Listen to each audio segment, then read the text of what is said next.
हमें पीलिया डायग्नोज हो चुका है कि पीलिया हमें है।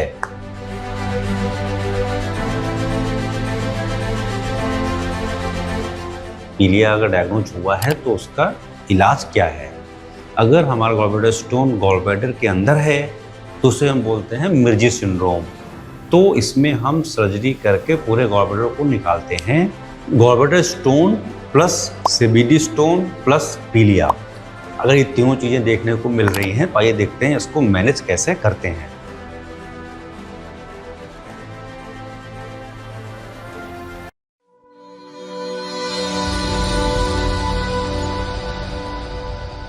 हम लोगों ने अपने पिछले वीडियोज में देखा कि पीलिया क्या होता है, क्यों होता है और इसको हम कैसे डायग्नोज कर सकते हैं।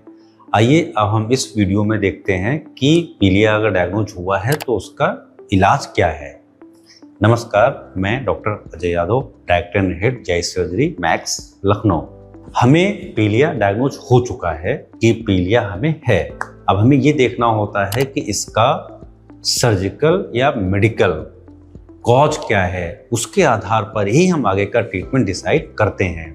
तो हमारे लीवर फंक्शन टेस्ट में बाइलिरुबिन का level, enzymes plus ultrasound, CT scan, सारी रिपोर्ट्स को देखने के बाद और हम लोग अपने क्लिनिकल एग्जामिनेशन में क्या फाइंडिंग्स पाते हैं, इसके आधार पर ये डिसाइड करते हैं कि आगे अब सर्जरी करनी है या हमें मेडिकल ट्रीटमेंट देना है।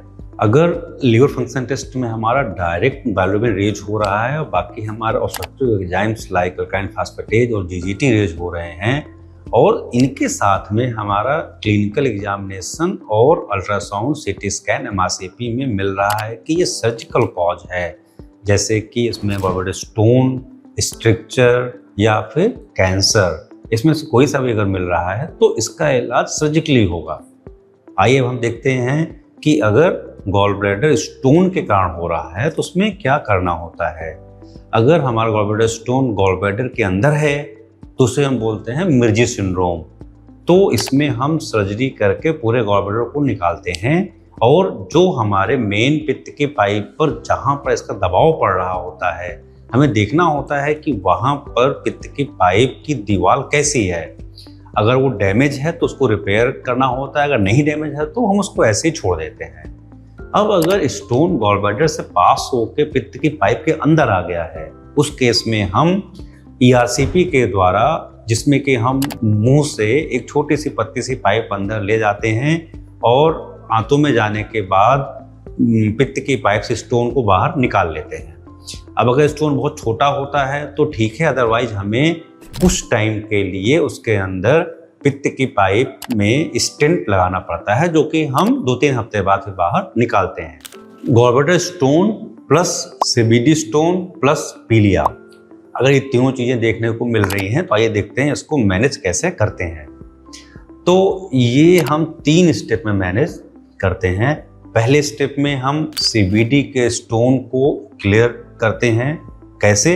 ईआरसीपी के द्वारा मुंह में पाइप डाल के अंदर जाके स्टोन्स को बाहर निकालते हैं और शॉर्ट टाइम के लिए टेम्परेरी रूप में अंदर एक स्टेंट को लगा देते हैं, जो कि प्लास्टिक का होता है। ये हो गया हमारा पहला स्टेप। तो हमारा दूसरा स्टेप होगा कि हम गॉलब्लैडर को सर्जिकली रिमूव करें, जिसे हम ओपन लैप्रोस्कोपिक और रोबोटिक टेक्निक से कर सकते हैं। अगर इन तीनों में देखा जाए तो इसमें सबसे बेस्ट टेक्निक हमारी रोबोटिक होती है, सेकंड नंबर पर लैप्रोस्कोपिक होती है। हमारे यहाँ पर लैप्रोस्कोपिक सिंगल पोर्ट से भी होता है, without any scar mark, no sutures, no antibiotic, minimal pain and discharge within 6 hours. Surgical removal of gallbladder होने के बाद फिर हम स्टेंट को लगभग 3 हफ्ते के बाद निकालते हैं, जो कि ओपीडी बेस की प्रक्रिया होती है। अब इन 3 स्टेप को हम 3 बार में कर सकते हैं या फिर हम शुरुआत के 2 स्टेप सीबीडी स्टोन को निकाल के स्टेंट लगाना और साथ में गॉलब्लैडर को निकालना, हम इन दोनों को साथ में भी कर सकते हैं और बाद में 3 हफ्ते के बाद ओपीडी बेस पे हम स्टेंट को निकाल सकते हैं। शुरुआत के 2 स्टेप्स को साथ में करने से हमारा फायदा क्या होता है कि एक ही सारी जांचों में, एक ही एडमिशन में, एक ही बेहोशी की दवा में, उसके बाद छुट्टी के टाइम पर दवाइयाँ, एक ही में हमारे 2 प्रोसीजर्स हो जाते हैं। अदरवाइज आपको पहले या सीपी स्टेंटिंग के बाद 3 हफ्ते का गैप लेंगे, 3 हफ्ते के बाद आपको दोबारा से सारी जांचें करवाना, रीएडमिशन, फिर से बेहोशी की दवा देना, तो ये 2 बार हो जाते हैं। अब अगर हमारा कॉज स्ट्रक्चर देखने को मिल रहा है तो स्ट्रक्चर के केस में हम कभी भी सीबीडी के स्ट्रक्चर को स्ट्रक्चरोप्लास्टी नहीं करते हैं, या हम उस स्ट्रक्चर सीबीडी के सेगमेंट को काट के नहीं हटाते हैं। हम इसमें इंटेस्टाइन को स्ट्रक्चर का थोड़ा सा ऊपर ले जाकर जोड़ देते हैं, ताकि जो हमारा पित्त का बहाव आंतों में नहीं हो पा रहा था वो सीधा फिर आंतों में पहुंचने लगे।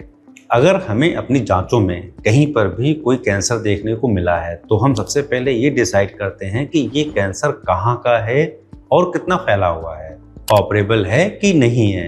अगर ये ऑपरेबल है तो इसमें भी हम 3 तरह से ऑपरेट करते हैं। पहला ओपन, लैप्रोस्कोपिक एंड रोबोटिक। इन तीनों में पहले की तरह रोबोटिक सबसे अच्छी टेक्निक है। तो हम लोगों ने इस वीडियो में देखा कि पीलिया होने के बाद इसके क्या डिफरेंट इलाज हैं, मेडिकल और सर्जिकल। अगर आपको पीलिया है या आप इसके विषय में और जानकारी चाहते हैं तो नीचे दिए गए नंबर पे आप कांटेक्ट कर सकते हैं।